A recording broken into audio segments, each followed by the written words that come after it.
এখন কি করবো স্যার? পজিটিভ না নেগেটিভ সেটা বলো। Positive sir. পজিটিভ বলো। কালকে পারবে? কালকে কালকে স্যার পারবো, আশা করতেছি স্যার। দেখো তাহলে কালকে না হলে এটা সিলেট চলে যাচ্ছে, ঠিক আছে? ধরা ছোঁয়ার বাইরে স্যার তাহলে কালকে আছে 10 আপনার বট ব্যালেন্স যেটা আছে ওইটা দিয়ে দিবানে স্যার। আর আপনার শর্ত সাপেক্ষে 10 বট ব্যালেন্স যেটা আছে স্যার ওটা 10 দিয়ে দিবানে। আর শর্ত সাপেক্ষে যেটা হয় সেটা করবানে স্যার। আর ওই টাকা আটকে কোনো আটকানোর কোনো সমস্যা নেই তো স্যার? না, ওরকম কিছু না। 10 না তো 15। স্যার আর একটা বিষয় স্যার, বলো। এই শাইলের রকেটটা কিন্তু স্যার অনেকের কাছ থেকে টাকা নিয়ে আসে স্যার। ওই সেই ঝামেলাগুলো যদি আবার সামনে আসে। না, ওটা কারোর কাছে নাই, আর ওটা শুধু আমার একচ্ছত্র মালিকানা আমার, ঠিক আছে? স্যার রকেটে তো স্যার এমনিতে ইনকাম কম স্যার। আর এটা তো নিচে স্যার, আর আপনি যদি পারেন স্যার আসলামটাও কিন্তু স্যার যে কোনো ভাবে আমার আর ব্যাটসম্যানের মুখের দিকে তাকায় ওইটা একটা ব্যবস্থা করে দেবেন। হদিস নাই, সমস্যা হলো আসলাম হলো তো বিক্রি করছে। ওগুলো তো ওই সময় একবার নাকি লগ আউট হয়েছিল, সেটা তাও সাথে সাথে নবমাস ফোন করে চাপ দিয়ে একদিনে আবার যদি স্যার যেটা বিক্রি করেছে যদি সেটা আবার ফেরত নিয়ে আসার ব্যবস্থা থাকে স্যার সেটাও করে দিন স্যার। ফেরত নিয়ে আসার ব্যবস্থা নাই, ডকুমেন্টস দিয়ে যে মালিকানাও চেঞ্জ। আমার ব্যাটসম্যান বলছিল যে ওইটা মুকুল মিটুর কাছে চলতেছে স্যার। ওই যে এই টেলিগ্রাম সহ দিতে চাচ্ছে স্যার আমার ব্যাটসম্যান। না ভুল। তাহলে একবারের সাথে কথা বলি স্যার। ওই এই দিতে চাচ্ছে টেলিগ্রাম দিতে চাচ্ছে, যখন ওই টেলিগ্রামটা আপনার কাছে দিবা না স্যার আমি? ঠিক আছে, তোমার ব্যাটসম্যানই মানে দুষ্টামি করছে, বলছে যে আমি এদের জন্য টাকা দিচ্ছি। ও জীবনেও টাকা দেয় না এদের জন্য।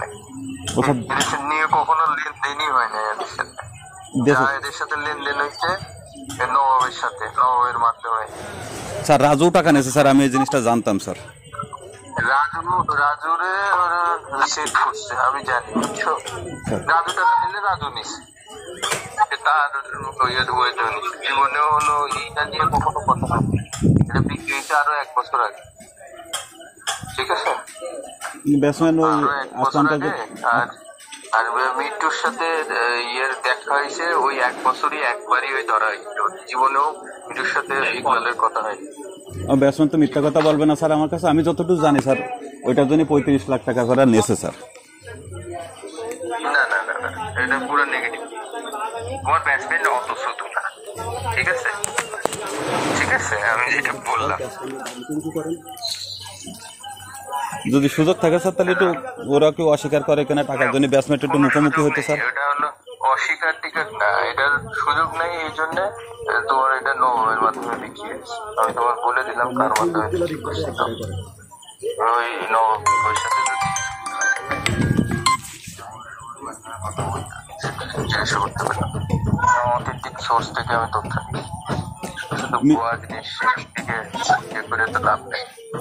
এই জায়গাটা আমাদের তো একটা বড় স্বার্থ নিহিত স্যার। তাহলে মিঠু আর ইকবাল এক জায়গায় হলে তো স্যার জিনিসটা ক্লিয়ার হয়ে যেত। ইকবাল মিথ্যা কথা বলতেছে না, মিঠু মিথ্যা কথা বলতেছে, তাহলে জানা যেত।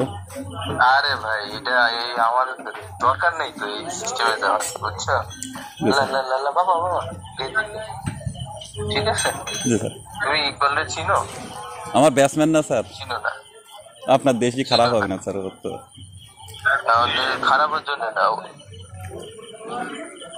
তবে এইটুকু বলতে পারি স্যার, যদি ইকবাল আর লিপুর সাথে যদি একবার মেশেন স্যার তাহলে আপনিও ওদের প্রেমে পড়বেন স্যার। আমি মিশবো না স্যার ওর সাথে।